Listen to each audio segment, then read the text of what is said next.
Aoi ka pepe e ave I whea ua o ki a koa ma le mea poile.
Ia fatalawatu le pa ia malu so tatou wa tunu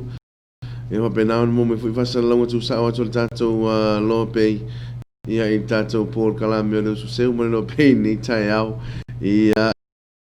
e fa tai atu la tatou sa fa ngai na mai musika ia I le tai au tantonu ia o matua ala lava le sikuka ni tai au malo lava ia le mafuta mai ale ngata ile ia whaanga ina fo ia tātou bese ia te lue mai sa mai ia I le tai au whatalo whatu ia le uso ia Paul Solof manai ia on whafongfong mai fo ina pa ia malu so tātou tunu ia I tātou tala mai Samoa ia o nisi hui o mea o lo tupu so tātou tunu ia le ngata I le o tūlanga uma ia mo le nofu si le fia e le pa ia malu so tātou tunu au mau ai fo ia tunu e mau ia lea ua tātou whatalo whatu le uso ia AJ Junior Asiata ia Morena Usomoni ia morning atu ia le tātou Usu Seu mo le Loabay nei tai au whatalo whatu fo ia la fionga ia tapo I malo le soifua lau lei malo le soifua maua ia I lausunga posi ia o penal mafuta mai nei tai au I tātou live ia tūlanga uma ia e langona I lava le fia fo e tautoina pa ia malo so tātou atunu ia o tūlanga uma o le moli mai o lo whaanga I le ngata o lo whaanga o so tātou atunu I sa mo nei mo atunu e mamau au I lato uma fo I olo o maua ia atunu e mamau ia o lo fia mo moli mai fo I lato o lo whaanga ia I sa mo nei talofa ia o talofa atu ia tofuola poloai ia morning talafatu mai pango ia Amerika Samoa ma lol soifua ia o le 6A4 va meles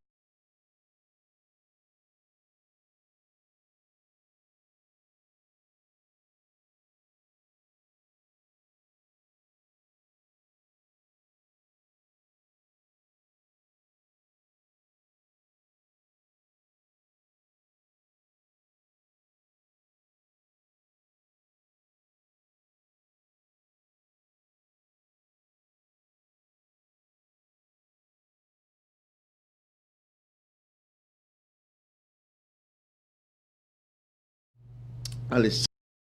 Carenzo ia pole afianga fo ia li ataua ia James Arp ia male au fenga luenga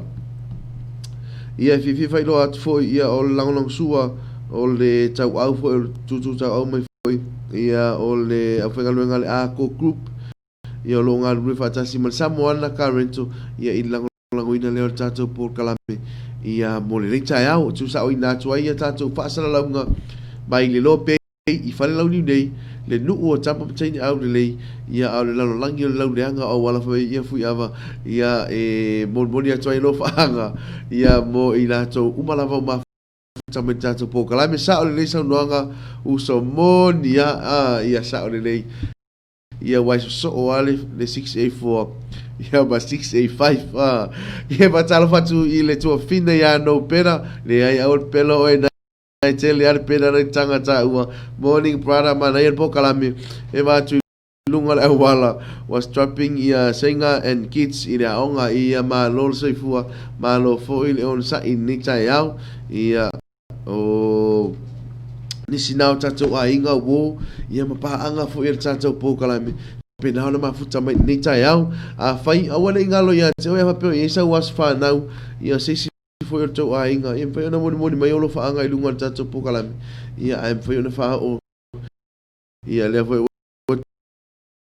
to ia moni mai ia na ilo faanga ia ma fa tal sanga mai ai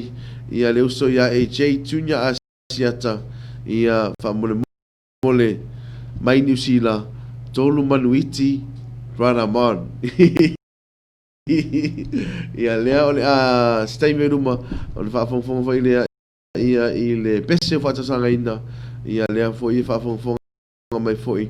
ia le sunga tatou engineer ia se taimi o le taina tulia ia o le pese o fatasanga ina talo falava i lau sunga televisua ia lea o toi mafuta mai ia le sunga ia televisua fatai lava vise simuli o mo le upu o le atua i nei tai au ia nei pere nganga le atua fauina le upu foforeina ia manuianga luenga a matania solo fatu i paanga uma tatou radio tala ave ia mai tupai ma fatai tele lava televisua mo famanianga ni aso le masalo salo foi ia fatasi le lima oe ia ngai foi mau te mga luenga ia la singa foi ia ni taimi o loina i tupai fatalo fatia familia anisi tau mo oe talofa seki lava musika o tai au fe tau i lava fa ve vela i manu lu ni usila nei ai fi fatalo fatu Texas stand ale well land i vai wala ia i tuangane ia taimua ia masi o tonua ia anisi tau mo oe ia ma ave taxi uma ole ave taxi uma lava ole well land lo faanga na lo mon mai au kilani ni usila tasini o lo faanga ele misi tato po kalame o le usu seu mo lo pe ia eta wala le ia ine mon ina mai lo faanga mo ele ngata o tuangane o ainga ia o siona tau tonga lo Samoa ni okay no kama lo ala kiaria i Samoa ngi ia ele misi le mo mai foi o alo faanga ale sunga ya familia ia mosion tau tonga da oi lo ia tala tamait wow mahalo lama ia le mafut mai ni tai au ia ele nga tai ia wompa anga umal tatu a company fa talo fatu ia i company pay ole maunga for lau ia ole laterano ia o le tatou motonga complex i latou uma lava o company o lo pena ona so tau au ia mal tatu lo pe ile tu ina tu ne fasalaunga ia mo le si le fia fo pa ia malo tatu tunu ale ngata idea o le 5-star hotel tau me sina ali resort ila tau ia o lo pena ona so tau au ia mal tatu lo pe e moli atu ia i ya te o to malava pa iman manu le tunu o pena ona elenga penga wenga elenga tainia ya fa nau foi ya i ya onga wai pe ona ma wai na son na fi lo fa nga solo ya suenga fa na tai min de ya lo fa nga solo i suenga ya ai ole chalo ai ya tatu ya awone misi ana pongi ma chalo ma tua ia fa ma lo si ai fa na e fa pena o tu ina tu foi ia la tu suenga ia e wai e ngonga sa tala o le tama titi poto da ti fa fia no tina o le tama malea fa no ti le tama ia pe tu langa ia e taiwa ona le leila o onga fo ia alo fa na fa fia ina fo ile ngata o lua matua ia le haiga ato tu langa ia taiwa fo ia le tatu lango ia wa onga suenga nei fanau ni mai asu le atu tai natu ia le pese sa watu sanga ina le tolu manuiti ia mai ama tu tasi ia mai pe ia ona tatu tal no fu ia ta ulo le fai numero tolu o le magic number information magic number mangkua ia la wali nga o ku foi kwa la kulesi si man coach ola la tulang me no le wa o ke second le la va ko man coach de serie ola la kulang sala o mo le second sol center ai ngalo de ide no ia kulang ai fa palang ya me no maleri o ula a pera second ringa o ula le third fa mo ia tatu pesen nei sa va tsa sanga ina ele uso ya HA ia mafuta me au kilani New Zealand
mafia é que são o fio vai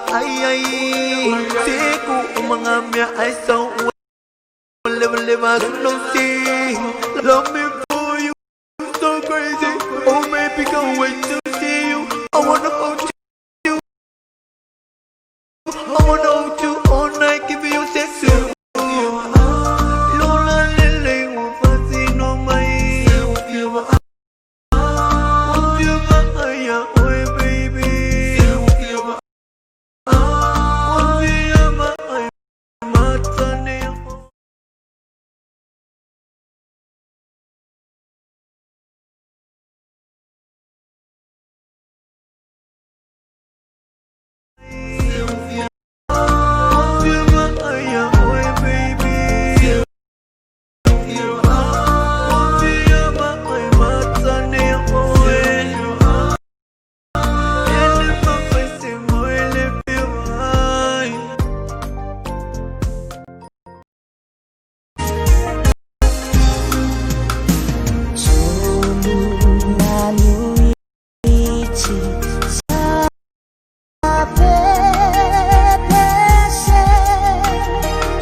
Fatalo fatu i le pa iman malo si o tato ngā tunu utoi te riu mai fo tato whaasala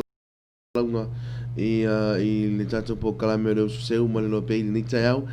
Fatalo fatu i paanga umama uo mai masani i e whapenaan fatu a mafuta mai i ni tai au. Ia i tato po kalame fatalo fatu ia e Lisa Manu Male Ali i Bishop lea ua join mai tato live ni tai au. Ia le ngata i lea fale ulu tunya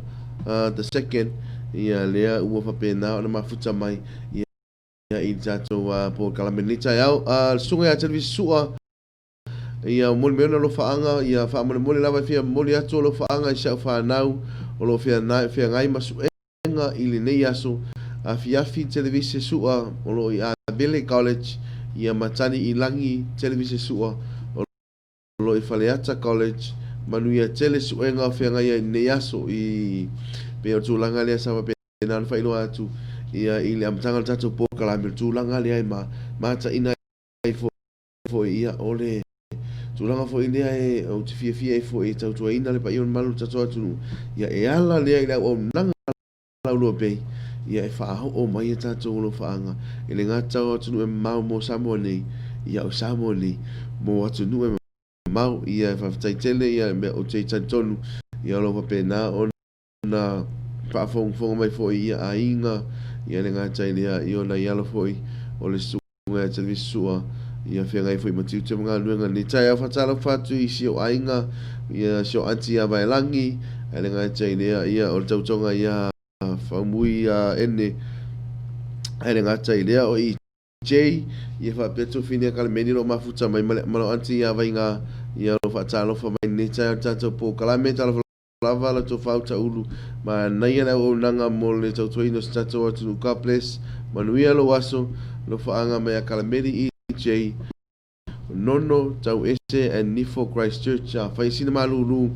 ia o le vaenga lea o New Zealand lo pena ma futa mai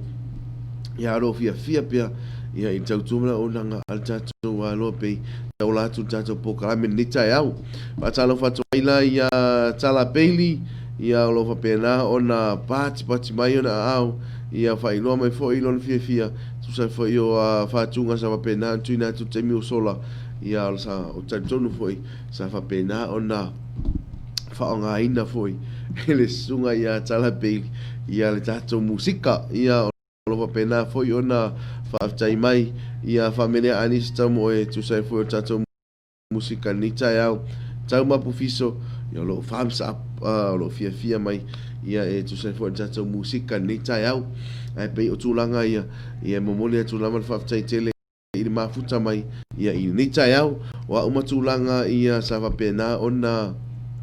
na patie foi ia te pena ina foi ona au luenga ale nga tai lo au onga ni tai au ia o taton ia le o se i fa singa komala ikikia singa komala ikikia ngai kai mi onga le ua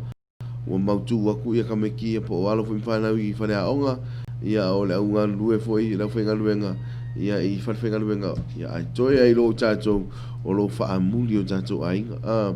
lea ua mafuta mai ia Lina Ramo good morning from Mangui Aotearoa New Zealand patalo fatua ia ila to malava o mafuta mai i mangele patalo fatua i fo isio anti ia mele ia le ngata lea o le fionga ia fiu ia lo pena o mafuta mai ia i mangele lava i New Zealand ia o fetalaisa failaunga ngase ma lo soifua ma lo foi ia le soifua lau le lau sunga ia whiangai foi tiutanga luenga nei tai au whamanuia le atua ia whaftai foi ma futa mai tatou po kalame ia i nei tai au Teresa Luteru mai fea good morning from Blenheim New Zealand malu luma tau i nei tua New Zealand ia talo fai ia auto ia wa o tantonu ana fa apia e tala lava o te iloa o le au vaenga uma ia fa iloa mai malu lo New Zealand wa leva nei Samoni ai pe o tulanga tatu fa si leva te le to e fe no ai nei lo o lai so la mai malulu o lai so la mai o New Zealand malulu e fio mai se fa mafanga la kiki ko yo ifo ia tulanga na ia le ala mo kai alo kai mi ka ko lockdown buka pungia ka ko pora so ala va ia le ala o fiu lo life o mai ia fa me ia stui se ko yiki ngo fo la kiki nga se ko kiki tulanga na wa ia tato malai va le te mi nei ai ata no e fu malai va le ia ni fo ni poti sa tuina mai ia ele ngata fo ia tato tala me Samoa ia au ni fo o li poti ro tuina mai fo ia inunga o au penga tfai langi ia ela lea i le ia tala fo mai le palmene Samoa ia tu sai fo ina ma le tulanga le i malai va le fa le olo ia sa va pena tu mai li poti le au su me ya pani le o tu mai o tu ina tu malo ia mo mia ia le toi fa le ia o le malai va le mai fa le no le malai va le ti avea malai va le fa va malo o no tu langa fo li poti sai ai ia ua le se fe ia malai va le fa le ono tu langa ia le ngata mafui ia o longa ia o fo te masuna e matua afia lava le va no fo football vaenga o le malai va le fa malo Sambo ia a te mine ia ka ko ku ua la wali iru tatou ia na o tatou talo lava ia o matulanga e fa pena o tu ifo fo so ala pule tono ta le kapineta ia o miana ia o fa pena o fa ia la ton ia o me uma le so tatou wat nu ai fa talo fa tia line pasipalu good morning brother vi ia le mo le ta matungo fi manel pokala men ta ia fa mania le tua ia fa tai tele lava ia ele ngata le fa mani foi le tua fuanga matiute fenga e foi ne yaso tau mapu fiso lo fa pena o na pati mai ia ne ta ia o world mina Merilisa dia ina ia lo fa pena foi o na pati mai ne ta ia o le nei o tsa ton ia o ta pena foi ia le o le aso nei o lo fa pena foi fa tau no e foi fo no parlemene ia i le pasi ina o nisio tula fono a ta fa ofi ia mole soala pulenga ia o temina nei se i lakse mo ma se tala i le fia na nei ia o tsa ton o le fa pena o tu ina tu foi tala mai Samoa ai o le ata pena mai tatou tala mai Samoa ia o mea o loo tutupu se o tatou watunu ia ele ngata i lea mole no fia ma longo pueri foi lo o tau pa ia ma lo o tau mamalu ia i latou uma lo fa pena o na papa a foi ia mauma wa ia tunu e mamau Virginia solo au ma moe ia manuia le aso bise alofa atu fa longo atu i manu kau New Zealand ia o se o tu fine lea ia lo fa pena o na mafuta mai New Zealand fai asina malu lo New Zealand te mine ia mani se vai nga Australia ia lo fia pia le pa ia manu se tatou atu o inga wo mai masani ele nga te le pa anga uma al tatou por kalame ia e mafuta mai le nga tai au o la singa ni tatou por kalame mane to fine ya lili la uli ia al tatou tau fia fifo i malo pe ia i mana vai o nga luenga al nei time la tu ia le tatou tala mai Samoa ma sine tatou PC ia fang e foi mo tatou ia mo toi fam na toi tatou i mea lo ma fai loa toi foi tu langa lo ia Samoa te mine mea lo tupu ia i Samoa nei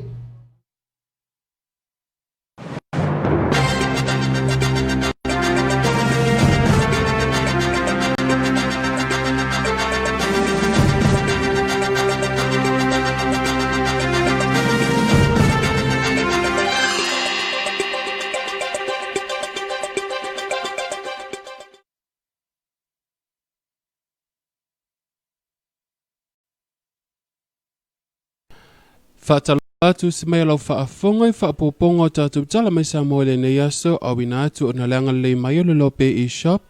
man mo pai transfer mo le lafo ina mai o tapu au maseleni I le au nanga na Vodafone ma le tisi sao I Samoa nei e le ngate le Easy Bank Service e whatupe National Bank of Samoa ia ma le au nanga mo e malanga mai Samoa nei tau mea sina Island Resorts Ua moli nei lumo le whaamsinonga tele te tono Australia le whaamsino o le loa koro Australia Capital Territory. Se whaifi au sa mua limas whatau sanga o lo o ngā lue whawhaifi au tausino i te tono Canberra i lalo le ekalesia. Whalapot putonga le papatiso e Australia. E pea na ripotia mai le ofisa whaasala lau te tono Australia le ABC News. O le li whaifi au ia lofa masina limas whatau sanga le sa tu la ilumo le whaamsinonga le at Supreme Court e tali o na molianga i tolu. E pea na moli ai o ia. O nei molianga au fiai le whaamalostene whai o ni ainga whaamalosi a toi mre sawaina po o le whai lea o ni winga matanga. O nei molianga o lea olo o te te ai lava le whaifi au le aine winga po o ni tūlanga sa whaapea sa tupu. Whai loa le loa ia i le tua le loa i lumu le whaamsinonga le loa ia Sky Jerome me whaapea i mole mau. A le o loo tangi. O ia si tangata pito silo na ia te tonuina le sunga ia alofa masina pitai ua ia maua luma. Sa mana ia le whaamsino le muli mau a le o loo tangi whaapea sa whai alofa masina se te talo Prayer of Deliverance. Ma whai loa i loa le whaamsino e whaapea. O le te talo po le Prayer of Deliverance. O le isi lei tu ta ua mo le tangata soifoi te tono le ekalesia. Ai le se tu e whaailoa ai pe whaatinoini winga matanga. A prayer of deliverance was a religion act, but not sexual in any way. E tawal manga le whaamisinonga e whaasanga le whaifi au lo te papatiso. O lo ia te te lava i nei mulianga petai. O lo o whaailoa o malava i whaamaumaunga le lo ia o lo o tū mo le o lo o tangi. E tawala mai mole mau a le o lo tangi a toi ma leo leo o lo manilo lava i tu ainga ngaluenga sa whaatinoina le whiwhi au a o ia whaiase ngaluenga mo le o lo o afia. O le whaatinoina la na ngaluenga na ia whaailoa ailo na whaamalo sino se tamaitai lea sa ia whaiaise te talo Prayer of Deliverance. Whaailoa le tamaitai lumul whaamsinonga tulanga umasa whaatinoina ia lofa masina ia te ia pitai la e manino i mole mau le loa ia mo le o lo tangi o lo ta ua ia lofa masina o nei ngaluenga uma sa whaatinoina e mai le anganga pa ia mga yoinga uma na ape a whaatino le te talo ki liva. It was all part of the Prayer of Deliverance. Whailoa le o lo tangi sa ia to e vili alofa e winga i le tulanga ui whaatinoina ai whailoa mai alofa o ngai yoinga uma lava mai le anganga pa ia ma ele o ano ai fo i alofa i nei tulanga uma ai o lo ti ngā le tamaitai i nei winga ua whaalia. Masa ia whaailoa i le whaletua lofa masina lea tūlanga ma ripoti ai loa i le ofisa o leo leo. O lea mau mai ni ripoti e peo na whaailoa fo i le tu o le o lo tangi. Sa tu lai mai fo i se mta opu lea lava whiwhi au a o le mta opu lava lea o le whai ainga whaamalosi. E fōlinga mai la o lo o whaamanino mai lava. Tūlanga ma meto ti o lo o whaatino ina lea lii. Ina ia maua ai whanau tama e tae mawhawhino le au lotu. E tau walatu lea i le whaia leo le ngaluenga whaapea o le te talo o whaamalolonga ai o lo o ufiufia i tua lea miomatanga ma leanga sala. Sa fiso ta ia tu sui o le tala mai Samoa i niso whaalaputonga lo te papatiso i tono Samoa nei ma whaailoa mai ai e se sui o le ekalesia. Ua le finangalo ta ualon suafa. Mai le ekalesia tuto o tas papatiso man malo e whaapea. Ele o iaise la tu so ta inga ma le ekalesia i Australia. Ma na o le lua lava la la o le lotu papatiso le i Samoa nei. A toi manisi o la la o lo o isi a tunuu. Le ekalesia tuto o tas i papatiso a toi ma le lotu papatiso le Lighthouse. O lo o iai fo'i ma latou tama i lala i nuu i tua ma le motele i salafai. Ai o le ekalesia lava lo tula i mai le tulanga e winga i leo whiwhi au. E leo se ekalesia patino tonu lava. E le latou whaalaputonga. Whailo fo'i e lea sui o tulanga fo'i whaatino ina au. E pere te talo whaamlonga. Latou te le whaatino ina i tulanga. Le tulanga i pere mta opu o tau vale ai lea tunu o malinga luenga ta lai a au ono lea tua. Lea olo o tala e ina le tala lei le lalulangi. E le usi mta opu mua fo'i le ne mta opu e tele lava mta opu e pere mo li ai fo'i le telo whiwhi au. Ma fale pui pui ai. Ona o le toi whaatilo tila le lafma mo e petai. O le tula i so o mai ai e lua ai o lo o iai lava whiwhi au o lo o ngalulue. E le tala e ino le tala lei ai o lo o iai lava tu ina naunga le o langa i leanga sala. O le sawa ino tinam tama ita i mawhanau tenya la iti lea lava o lo o va ai o lo o tula i mai pea ma e le o whaiti tia lava. Sa iai le whaatua tuanga o whale o whiwhi au e malu ai whanau a lea e mai tau atu ua le malu fo i whanau tutono o a inga wo o lava i whiwhi au ua le malu ai lava. E le a whaina le telo whaafenga inga o lo o tau asuina le puvai o le o lai tutono niso e kalesia. Whao au ina tawan maunga o le whaamsinonga o le whiwhi au ia alofa masina whaamalo steine lumo le whalwhamsino i tutono Australia.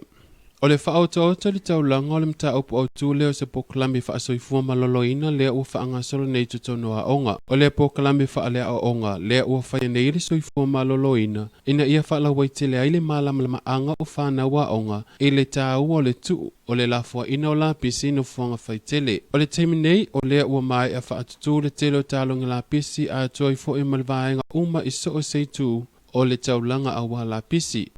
Whailo fo ia si sui o le MNRE po le mtanga luenga puna o whaanatura marasi se o manga i whapea. E o mai lava le taimi nei, e le o malolo lava le mtanga luenga i whaia lea o po klameanga i tonu lava i lea tūlanga le tau fia lea o le whaala pisi na fuanga whaitele. E le o pofo e selilo i le isi po klame le mtanga luenga le sa whaatino ina le afio anga motaa le whaale lea lea o le a au le ngatai whale a toa i male tonga tongo. O lea lava e una ia lava nei po kalame umba au wale no fumalamlamai o le mamalu lau telo le atinuu.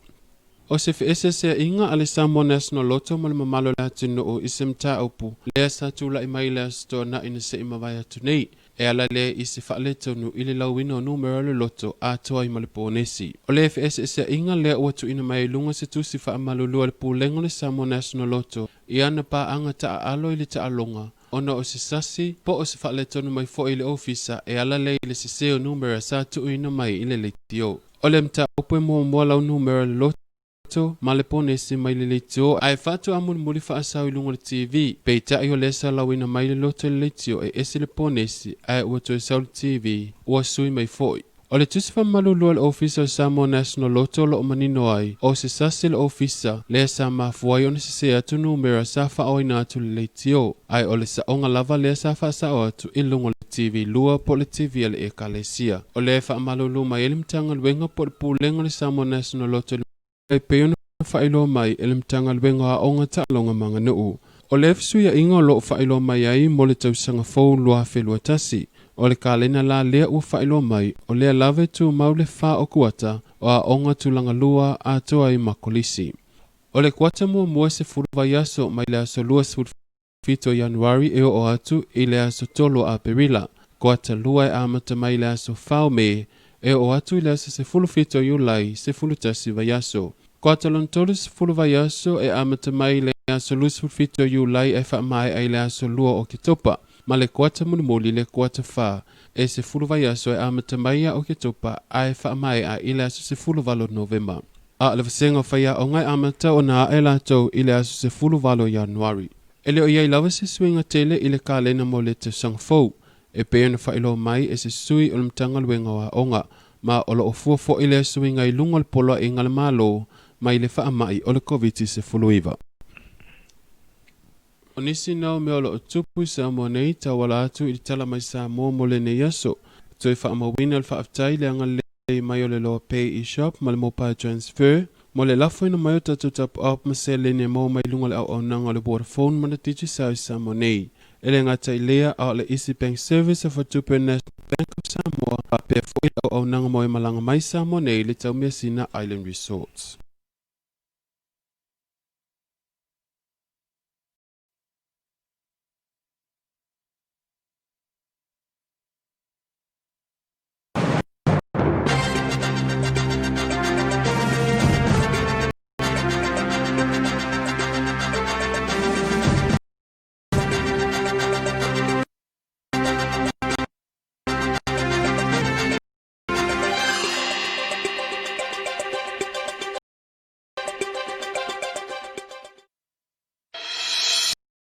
Transact safely from your home with Mtala.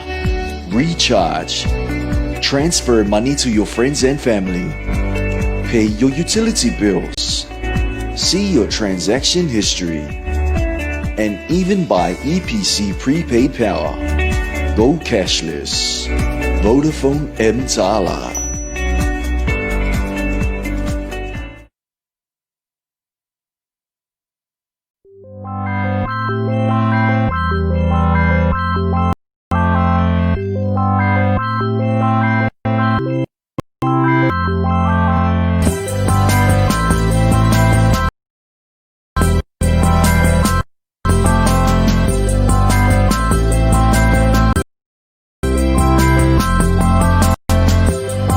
Telephone. Welcome to Thomasina Island Resort.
Ini sebelah kau pun berkumpul. Phao ai cả ua Easy Bank. Phao ngã này nó Easy Bank. If avia ia yau se leni mai lang jung chupe le National Bank anga ele digital mobile money. Matalai nai si pasing jala chupe bo se la tani. Ala digital iso o se time National Bank of Samoa. We are Samoa.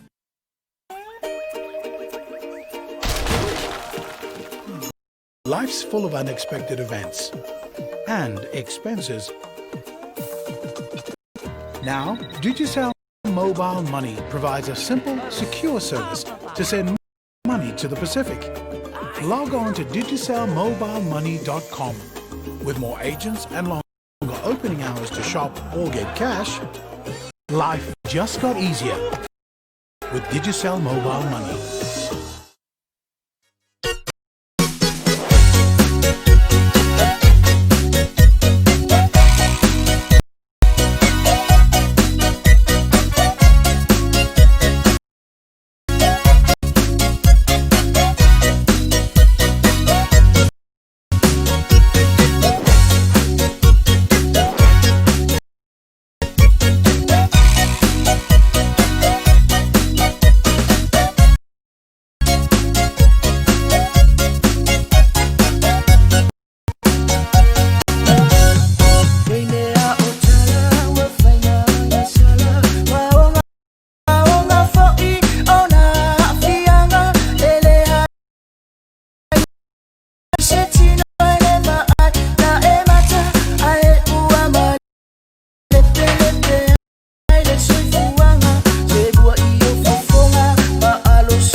Ia whatalo whatu i pa ima malu se tātou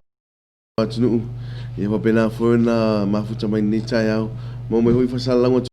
tu sa o tātou pokala me Usu Seu male Loabay. Ia i ni tai au ena ngā tai reo paanga o ainga wo umalama. Ia wapena o na mafuta mai ni tai au. Whatalo whatu fo ia i lātou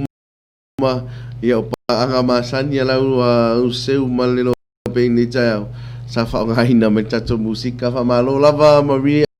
Alo sio talo fat fo ila programa ni tai au ia ila sunga mari ia fa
Ia whamalo atu le soifua lau le whamalo whare on sa e tātou tunu ia whapenan whato a mo me whasalau tu sa o tātou Loabay tau latu tātou po kalamere Usu Seu ma Loabay nei tai au ia whatalau whato i lātou malava ia ua mafuta mai ni nei aso aia o te fia ia e whaino atu fo i nei tai au lea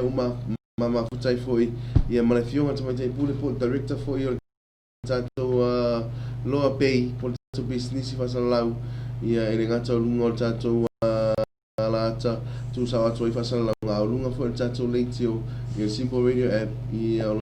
tuina atu i fo i whasalau ia mō le visida fia fo i tātou atu nu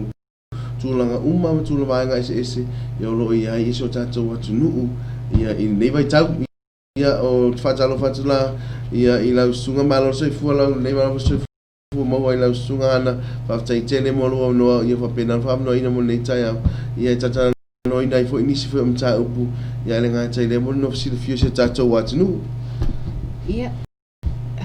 si o lofa tā lofa nā ta unu ai mai se foi o le tāpo inga malu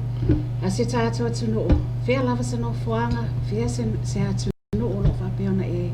maua ai ia whasalanga le tātou ala leo nei e mai se foi o le polkalame Usu Seu ma le Loabay ma inga rela o ia pe a whai mo whai anga ka o mai ia ai so e whalonga mali nei tai au mana ia o lau whaasoa le na amatai polkalame le chosen generation yes generation C ia ta tono a lea e pe ona tātou whaasoa ai foi ma fisangi leanga leo le tua e ui la tātou vai tau lea le watu tupu ai nei tūlanga peona iai le COVID-19 maleuva ia ai pita iane tātou te whawhetai a leanga leo le tua o lo whapea foi ona iai lava le poto ma le uta mai se foi o lona nganga pa ia o lo taita ina le tātou malo ina ia mawhai ai ona tu mai fo ina so soani ina ia whapiona ngā waa ia linga te linga so soani ai ina i o tātou ainga tasi le ngata o tūlanga tau pisinisi ia ai o ainga po o tangata te to tasi pei launa iai le tātou last segment le o le tātou Usu Seu ma le Loabay lea na amata whaamatongi atu le aso na nafi ia le tātou whaasoman mia ma le Loabay. Pea le tūlanga lea tāte tulituli mata ia pea mai tawina fo il nei tae au le focus o le talanoanga i te tono al palemene il nei tae au pea na whaatino ina mai ai le isi tūlanga il fontanga al palemene pea na sawa ile live il nei tae au talitono o lo o whaapea o na soala pulei nai ia le tūlanga wha ia i livi lea o lo o anga waa iai nisi o public servants po o tātou malo pe a whai lea e wha malo lo le tu mau mai ia la tatia la lewa ainga wai tatu e steimili tātou toi fo ia tu ia ai tātou toi fo ia i tua i le tātou phase 2 o le stimulus package po o le vaenga lona lua ia o le fisoasoani pei ona matsa ona whaailoa mai al malo lea o le a whaamatuu mai ai le fisoasoani al malo mo le toa tele ona i tātou tangata ini ima whaiona anga wa ai a tele i o nisi o fisoasoani lo te wa ai atu pe tusa male lua se fono ma le fitu ia vaenga taitasi o le fisoasoani le lo mai ana vaevaina iai nisi nei o vaenga lea ua mawhaiona oto mai mo le nei taimi le tātou purkalame lea lo whailo mai iai i te tono o le stimulus package lea o lo o iai le unemployment subsidy ali i ta ulu mana ia o wa lo whailo mai da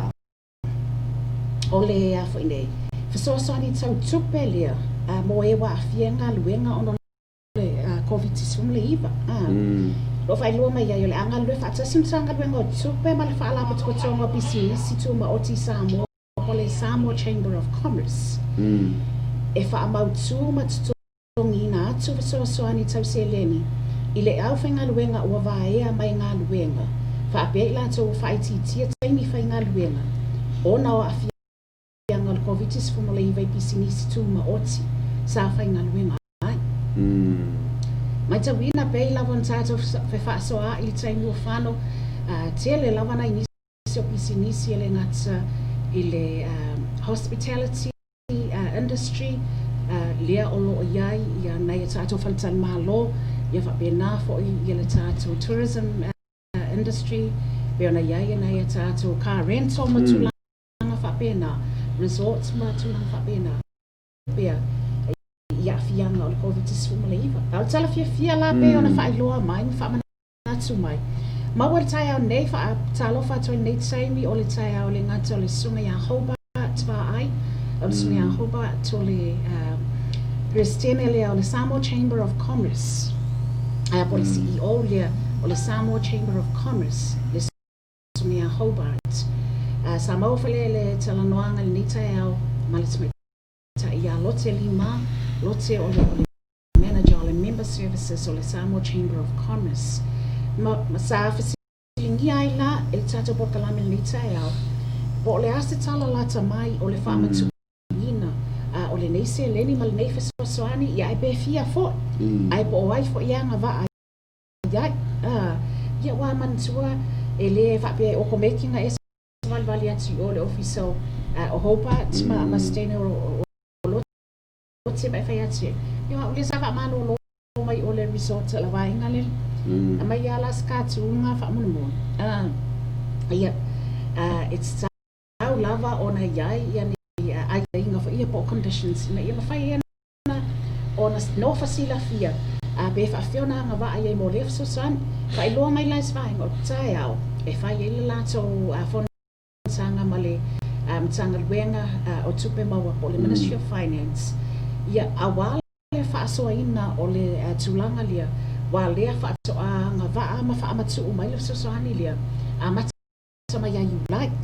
mana tu fo you like le fato a mata ile si tau sanga fa le tupe a mata mai so mo you like you know winga la what fa so sa ya o le tai la sa I fai ia nga wenga svaenga ia ona fato a fatino ai le o le tu lang ia ai le ngata ile na tele lava na isi afso so ani le ia o te iloa it's town ona na va ai to tele oni si tato leo te va ai atu ele lava la ukuka li I to ma tai se so ani mo o ina ile e tu sai foi male package o pena o se so fianga foi atia e pe foi ona mai ona e fa so mai foi tu langa ia e so anta tupi pe salangona e inicio tato sa pena ona mai fa fenga luenga especially ya ila tolo ilalo o le tourism industry e ngata ile a per tu langa le fa lo foi yo le mo so e pe ona cha mana ya lo fa manino ina mai o le ai tu tanuaira o le so ta imal vaenga le ale Chamber of Commerce ya pe ona watu fotuanga fiona to te pu fa mole a wati va wale le mai alona e fa fonga mai pokala menita ya e puero la pasi sa wai no yo va mole o le tala ni tupe ia o le aso mo o July fa to a matai le si tala le tupe fo po le ana financial ia so per tu langa la dia a wo ke ha wo ngi ke wo ma pasi ke wo ka pasi ku ngia pia wo makwa ko kum mai o ol sana le complex le Samoa Chamber of Commerce o tu ia la ia I ma uma le ai o le so ani mo le o nanga na la Loabay ia e mo le tu foi ia fa mtalanga mo no fusila fia se tatu atu a te yo mo tan tonu ia o le ivas fulma le lima po le la talata foi le ivas sumaliva pasene o latou o lo afia I tūlanga ele o malama ia I tūlanga o mai inga o lo ia I bine pe ona I whamamaina ia I neita e au ai whaftai tele mo lewa no fo I whaimina ona mo e fo I lewa no malau a fionga fo ia e au I fo ini si fo tūlanga ia fisa soani e so tatou atu nu Malo lava whaftai taulu te tono le ole tulanga lona lua ma le tulanga fai fo ina le la ta faso I le neita e au mai lava I le tulanga le stimulus package le phase 2 ia po le vaenga lona lua o le so ani po le fa mama avenga le o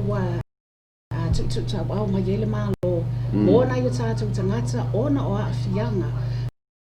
o le tamau ainga I tulanga le COVID-19 malaiva so ole vaenga mana ia lava le te vai tu ia short-term paid training for the hospitality sector.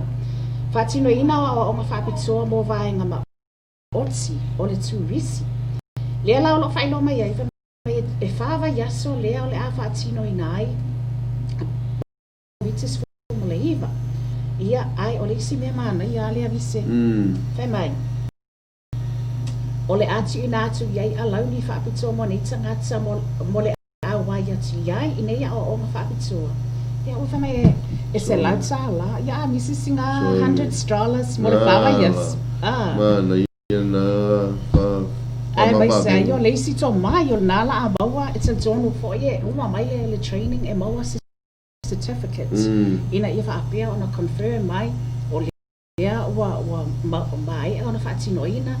ma va a fo iai. Ile nei por kalame o le fa tupe uma lava malo mai se lalo o le awonanga ale Samoa Tourism Authority por matangal wenga mo e lo o ta fa mabalanga mai mo mai Samoa nei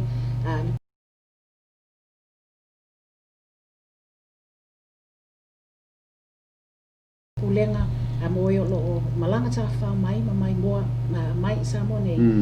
Samoa Tourism Authority mai se le APTC le Australian Pacific Training Coalition tourism program leo le afati no inai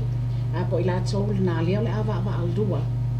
ma le Samoa Tourism Authority mo le tulanga le I fafsiri o fa mata o mo mai na se aso fo I amata ia la tu training po termine ia le o ma oti mai se aso ia amata fo ia la tu pero sai wa ia tolininga foi po nisi foi o trainings mo ina to umalo wa pe ma fully lava ia le tanga I foi ale Samoa Tourism Authority po le Chamber of Commerce pe ma fully lava nga ia ina to sava pena ona va e mai tatu pena afia foi ia la to nga luenga mai le covid suma ia po sa ole fa mani no ina le na ole so ani le ole fa tu mai ele ese time mi o te talno atu ai le tato pulenga o tangata mai mo mai to receive from Samoa Tourism Authority ye le tato nunga as time le o te amount of so tai tu le ai ile Samoa Tourism Authority ai ole langona lava ia talwai ona o nei tulanga uma pe na failo mai ole a fa pea ona fa matu uma mai ma mata fa tino le afso soani mai ile masino like ya mai alo le aso mo you like o e tonu tasina tulanga le la tapin pe na be tato pon kalami ya mai se fa apen ta fa so ai nei taiao te ulu tupule fa tutua le tamu long lona winga o le focus na o le second half o le tato Usu Seu taiao uma leo le a tam faina ia fa beona fa tasi me foi ile second half o le porkalame la fiome te ulu ma le lato vainga le Usu Seu ma le Loabay ia awa lava le tuli mata ina ia o le tātou soasoani lea o loo tuina mai lea o le a whaamtuu mai i le mālo. Wa pea na tā whaasoa i lea soa nafi lea o maoti mai a Iulai na o le asitia ai i le pensione anai tamana tina mātitua mai i se lau whaali mai le māsina lea o loo i nei taimi i le se lau ona sifuru le māsina. Ai le ngata le na o Iulai foi na le a maua i le lato whaopopo le na lato tupe whaopopo le na e se lau tā la e maua i le masino Iulai lo na winga la e le se lau ona sifuru ai lua se lau ona sifuru a le tangata le masino Iulai ia na o atu ai fo i la ia le ia a pusa tu ai fo i le se lau ona sifuru i le masina matulanga whapena na o maoti mai le nā tūlanga ai e na isi fa mea lea o te titilo atu iai lea fo i whatoa o tai loa ai le telo o nā soan ia tautonu lea o le a tau mawhai lava ia le tātou porkalame whaasoa manuia ma le Loabay lea o le a join mai le Usu Seu ma le Loabay tai a uma ia awa lava le longo puia li ina o si o tātou atu ia e tu sai o tūlanga o lo whapea o na maua mai eisi nei soani mana i nei whaamama a venga mai si o tātou ngā lo e wane ngano mai tātou o lo i New Zealand nā te wa ai atu fo i o lo o walo atu fo i le whionga le pale mia fo i New Zealand tātou just tātou tangata o lo i te tono New Zealand ia le nā se tūlanga po se tala lata mai le mātou pito te mbole atu wha tele i le paia mal mamalu si o tātou atu o lo whapea o na lea o noa o na mafuta mai pea i bolo kalame a lau Loabay nei ia ai le ngata le nā whaamani tele le atua i fuafuanga uma o lo whea ngā iai ma si o tātou atu no whea lava sa no whanga lo whapea o na e nopia iai ma alalai ma mafuta mai fo ia tātou po kalame tele lava le whaawau o na tātou sota i ala i porkalame whaftai ta ulu mo le awa noa o le mātou vaenga ia whaftai tele lava ia i mafta mai fo i lau whionga ta mai tai pule ia i whaama maina fo i nisi fo i so soani ia ma whapenaro tau whai whaama ote tu fo i mo le sila fia pa iman malu so tātou atunu tūlanga umai ala lea i le so soani ia ua mai ata pena e se tātou malu e mai se lava o le Chamber of Commerce ma le vaenga le Samoa Tourism Authority ia fia tu ina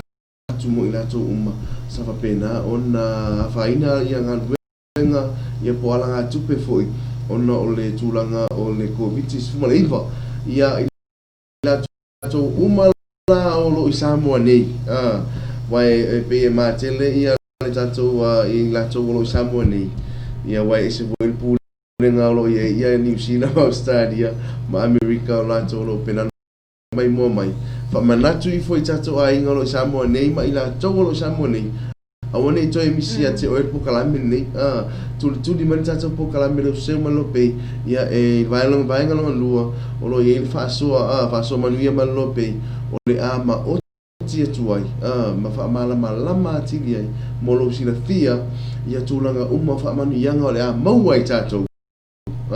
ona o le COVID-19 malaiva ia pe o fautuanga vai na la Usu Seu ni tai a wala ne ingalo ia te oe ia e mafuta mai tai e te malama I fo wai o to telo tato ia na le Usu Seu ai o wako ia mo le mena o le mea o muli no ile tala la mai ele o nga ele ke koe foi mai e fai o longi e kire malama ai ke foi mai le fa mani yang sa mo oi ai pe tu langa na ta wai foi lo mafuta mai ia ole a fa malama o di ini at foi ele fiona ta mai tai pule mo lo sila fia tu langa uma lava o tato fa mani yang na tu ina mai ai ia wa o mai foi fai unga tato po kalame ni tai au e mo ni atu fa tai tele ila to uma ta pe na mafuta mai ai nga wo mai masang ale nga tere pa nga uma tato Loabay man tato po kalame lo se nga le tu e lunga ia te utou ia ava pe foi o ese sala po ese tala e fa penal pa o papa ila fa fonga ia fa mole malu ave fale ia pena ona lafo inu ele aina ai matua tuina ia o nanga matau tua toa o na vai ia mania tele ne yaso ia tato toi fa tasi ia i tato po kalamela nei ia le aso taya o ni ngalo ia oi ia la singa male no pe na uli ia la mafuta to fine ya lili ia male tato po kalamela matau fi ai mania tele ne yaso to fa so ifua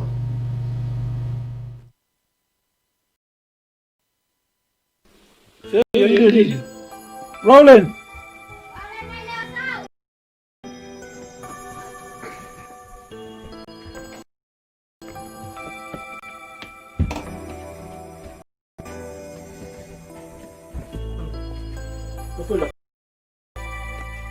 Oi, donde nga lang sa kao?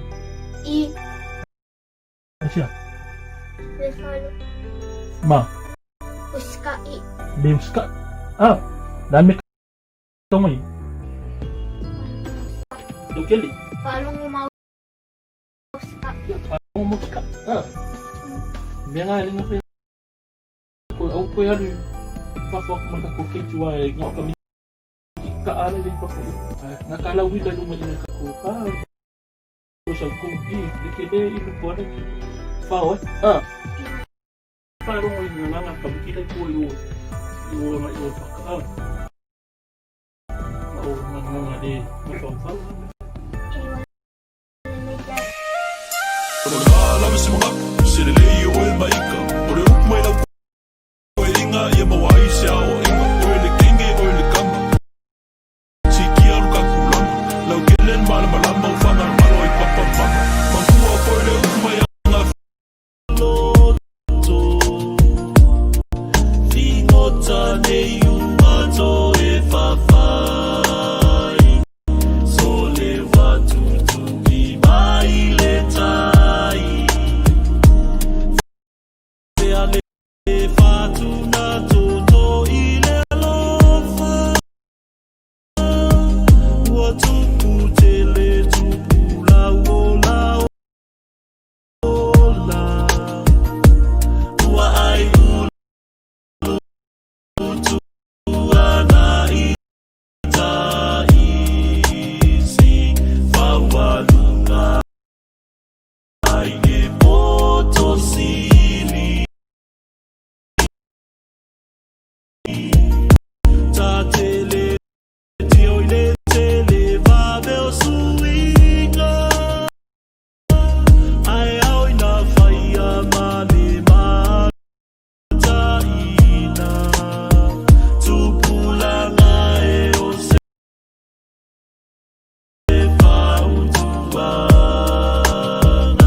Lord.